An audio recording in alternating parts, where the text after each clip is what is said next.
Hey guys, we have this equation and we're being asked to graph a circle, and it might be like, how is this a circle? Well, guess what?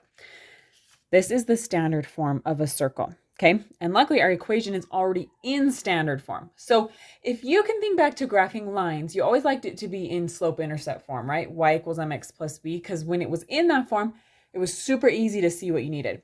So standard form is the version of that as a circle, if that makes sense, okay? So when we're in standard form, it's super easy to find my center and my radius. And once we have those, it's really easy to graph, okay? Now, if you're looking at your problem and you're like, mine is not in standard form, I'll link a video for you in the corner, okay? All right, but let's look at this. So we just need our center and radius, and then we can go ahead and graph this. Center and radius. Okay, my center is H and K. Okay, so right here. You'll notice that here they're negative, and then for the ordered pair, they're positive. So whatever the sign is here, when you put it in your ordered pair, you're going to change the sign. Okay, so here we have -1 and -2.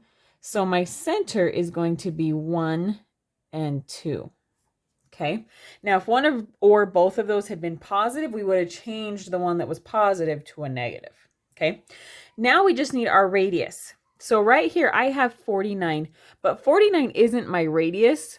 49 is my radius squared. Okay. So to find my radius, I'm just going to write this out. My radius squared is equal to 49.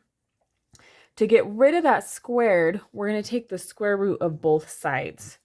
That gets rid of that squared, and I'm just left with r equals the square root of 49, which is 7. Now, normally we would write plus or minus 7, but since the radius is a distance, we don't have to worry about the negative, okay? So my radius is 7, okay? Look how nice it is when we're already in standard form. It's super easy, right? So now we can go ahead and graph it, okay? So I'm first going to graph my center. So start at 0, 0. I'm going to go over 1 and up 2. That is the center of my circle, okay? Now, if you don't remember, the radius goes from the center of the circle to the edge of the circle all the way around, right? So the easiest thing for us to do is to go up, down, right, and left 7, okay? So I'm going to go up 7, 1, 2, 3, 4, 5, 6, 7. To the right, 1, 2, 3, 4, 5, 6, 7. To the left, 1, 2, 3, 4, 5, 6, 7. You're welcome hearing me count to 7 so many times. 1, 2, 3, 4, 5, 6, 7, down 7, okay? Now, just like when you graph a line, you don't have to have every point on the line, right? So that's like our circle. We don't have to graph every point. We really couldn't.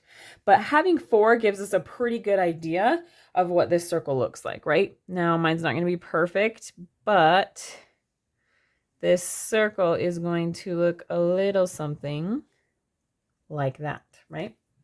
Okay, so we started with this equation. We identified our center and radius, and we were able to graph that circle. I will link a whole circle playlist for you if you need it, with lots of different problems with circles and other examples. So hopefully this makes sense. Thanks. Bye.